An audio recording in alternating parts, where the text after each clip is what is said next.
successful for us. I've gotten involved with this group mainly because as I looked at the poster up here, I got confused.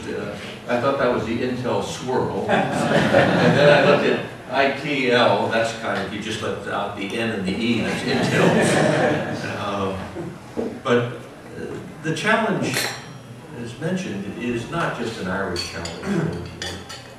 It's a challenge in all of the developed countries on the face of the earth and what to do in the 21st century. The international economic scene has changed so dramatically in the last 10 or 15 years and will change at the same speed going forward. And every country on the face of the earth, especially the developed countries who had an established position in the economic structure of the earth, have to reevaluate themselves and say, how do I maintain this position? How do I maintain this standard of living going forward?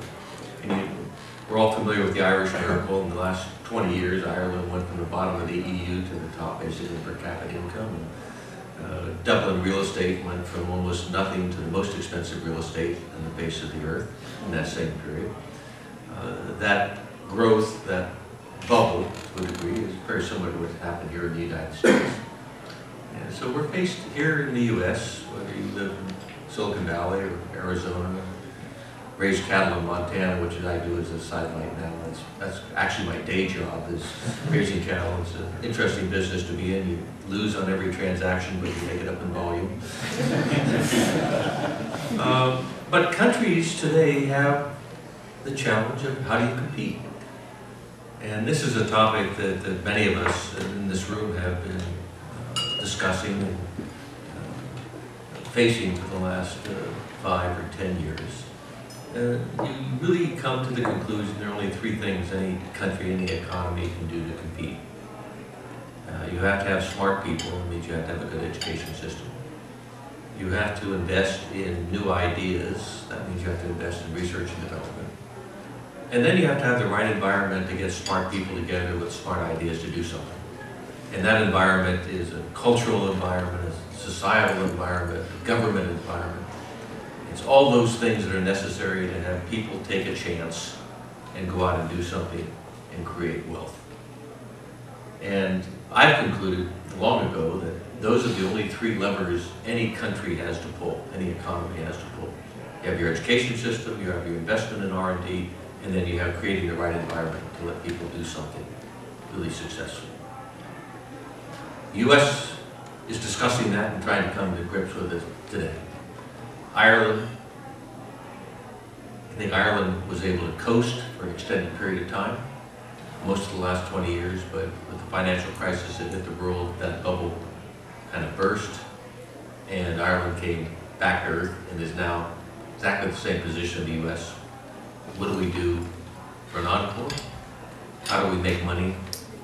We concluded we have to make money the old-fashioned way. We have to earn it. And the way you earn it is, in fact, you get smart people together with smart ideas in the right environment. So I'm very pleased to join with ITLG and focus on the Irish part of this problem. How to bring Ireland to Act 2 or 2.0. And what do you do next?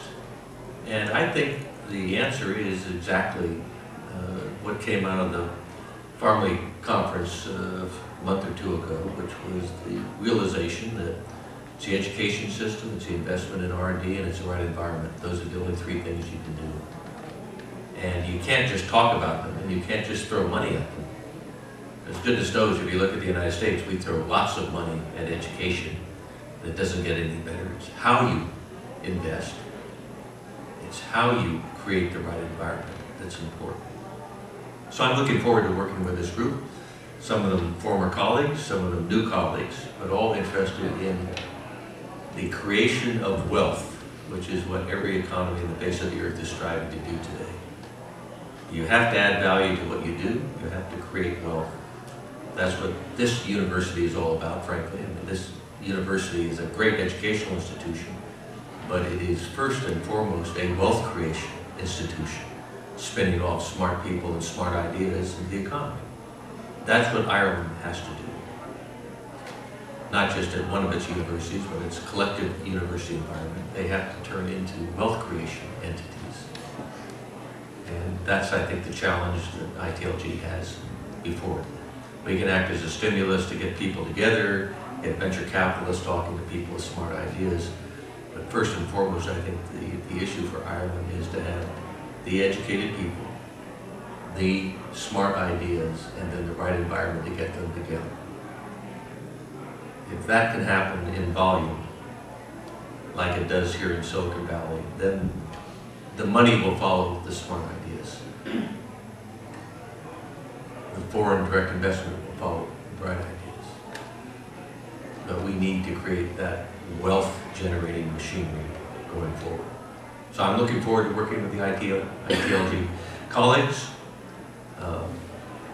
First and foremost, I want to make my grandmother proud of me. So the Irish heritage will come into work, and also I want to try to build on the 20 years of experience we had with Intel, still have with Intel in Ireland. And I think that that was one of the catalytic events to start the Irish Revolution on its way. We just need to have a series of those going forward. Thank you.